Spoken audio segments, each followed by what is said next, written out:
Puji syukur kita naikkan kepada Tuhan karena pada saat ini kita masih diberi kesempatan untuk menikmati hidup ini, menikmati berkat pemberian Tuhan dalam perjalanan kehidupan kita. Dan di saat ini kita akan mendengar firman Tuhan yang terambil dari 2 Raja-Raja 4 ayatnya yang ke-38 sampai ayatnya yang ke-41. Tetapi mendahulunya mari kita berdoa. Yesus, firman yang hidup, kami rindu mendengar sabda kebenaran-Mu. Urapi hati pikiran kami ya Tuhan, agar firman yang hendak kami baca ini tertanam dalam lubuk hati kami dan dapat kami perlakukannya dalam perjalanan kehidupan kami dari hari lepas hari. Berfirmanlah kepada kami ya Tuhan, kami telah siap mendengar dan membaca apa kata firman-Mu. Amin.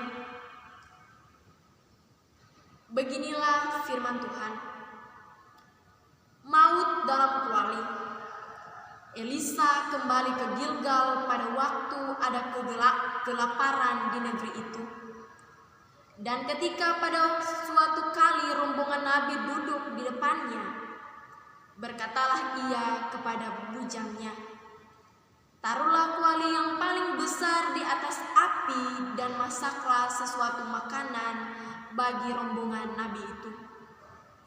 Lalu keluarlah seorang dari mereka ke ladang untuk mengumpulkan sayur-sayuran. Ia menemui pohon suluran liar dan memetik daripadanya labu liar, serangkul penuh dalam jubahnya. Sesudah ia pulang, teruslah ia mengiris-irisnya ke dalam kuali masakan tadi, sebab mereka tidak mengenalnya. Kemudian dicedoklah dari masakan tadi bagi orang-orang itu untuk dimakan, dan segera sesudah mereka memakannya, berteriaklah mereka serta berkata, "Maut ada dalam kuali itu, hai abdi Allah!" Dan tidak tahan mereka memakannya. Tetapi berkatalah Elisa, "Ambillah tepung, dilemparkannya lah itu ke dalam kuali serta berkata, cedoklah sekarang bagi orang-orang ini, supaya mereka makan, maka tidak ada lagi sesuatu bahaya dalam kuali itu." Demikianlah firman Tuhan. Jemaat yang diberkati Tuhan, mengakhiri tahun 2019, kita diperhadapkan oleh ancaman virus corona. Virus yang telah merebak ke seluruh dunia. Virus yang belum ada obatnya ini telah memakan banyak korban. Orang-orang mulai ketakutan dan mencari solusi bagaimana terhindar dari ancaman virus ini. Namun dalam keadaan ancaman virus ini, kita tetap memiliki pengharapan yang penuh kepada Tuhan untuk memulihkan kondisi kita sekarang ini. Jemaat yang diberkati Tuhan, dalam bacaan kita saat ini dari 2 Raja-Raja 4 ayat 38 sampai 41, pada bagian ini Elisa membersihkan makanan yang telah terkontaminasi racun. Ada orang dari golongan nabi yang mengumpulkan tanaman-tanaman liar lalu memasukkannya dalam kuali masakan. Ternyata ada racun dari tanaman-tanaman itu. Maka seorang mengatakan bahwa ada maut di dalam kuali. Elisa lalu memerintahkan mereka untuk mengambil tepung, lalu dilemparkan ke dalam kuali, dan kuali itu terbebas dari racun tadi. Sepertinya ini adalah hal yang kecil, Tetapi jika kita mengingat situasi yang terjadi pada waktu peristiwa itu terjadi, barulah kita memahami betapa pentingnya tanda mujizat itu. Ayat 38 mengatakan bahwa ada kelaparan di negeri. Di tengah-tengah kelaparan inilah kuali makanan itu menjadi sangat berharga. Tanpa masakan dalam kuali itu mereka akan kelaparan. Inilah yang menjadikan tanda mujizat itu sangat penting. Sebab tanda itu menyatakan belas kasihan Tuhan yang dinyatakan tepat pada waktunya. Ketika kebutuhan dari umatnya yang sangat besar, Dia pasti tidak akan lupa memberikan pertolongannya. Tuhan tidak pernah memalingkan wajahnya dari umat yang dikasihinya. Dia terus menjaga dan mengawasi sehingga tidak ada satupun peristiwa yang dialami oleh umatnya yang luput dari pengamatannya. Jemaat yang diberkati Tuhan, sadarkah kita akan hal ini? Bahwa di tengah-tengah kesulitan umatnya Tuhan tidak pernah gagal untuk bertindak. Tetapi perhatikan cara Tuhan bertindak. Tuhan memakai Elisa yang sengaja kembali ke Gilgal pada waktu ada kelaparan. Elisa tidak melarikan diri ke luar negeri. Dia tinggal untuk menolong para nabi yang dipimpinnya. Setelah itu, dia jugalah yang menyediakan makanan di dalam kuali untuk dimasak dan dimakan bersama. Elisa tidak hanya menunggu Tuhan mengerjakan tanda-tanda ajaib. Kita yang mengimani bahwa Tuhan tidak akan melupakan umatnya.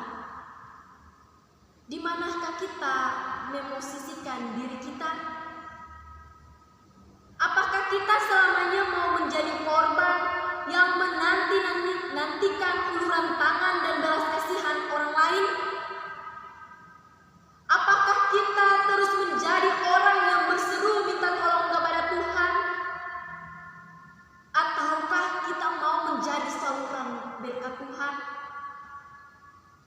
Bukan lagi korban yang menantikan uluran belas kasihan, tetapi menjadi orang yang merasa berkelimpahan dan senantiasa memberi bagi kebutuhan orang lain. Dia yang miskin adalah dia yang terus merasa hidupnya kurang diberkati. Dia yang berlimpah adalah dia yang dalam kekurangannya masih tetap mampu memberi bagi orang lain. Tuhan pasti akan memelihara hidup umatnya, tetapi Dia melakukan itu melalui kita sebagai salurannya. Siapakah kita tidak mencari aman bagi diri sendiri? Siapkah kita untuk tidak merasa diri serba kekurangan? Barang siapa mampu memberi di tengah-tengah kekurangannya, dia akan mendapatkan pujian dari Tuhan sendiri. Jemaat yang diberkati Tuhan, pada zaman sekarang sangat banyak orang yang terus merasa dirinya harus ditolong, terus meminta bantuan dan terus mengharapkan belas kasihan orang lain. Juga banyak hamba-hamba Tuhan yang terus memohon pertolongan orang lain. Hamba Tuhan tidak boleh dikasihani dalam hal keuangan.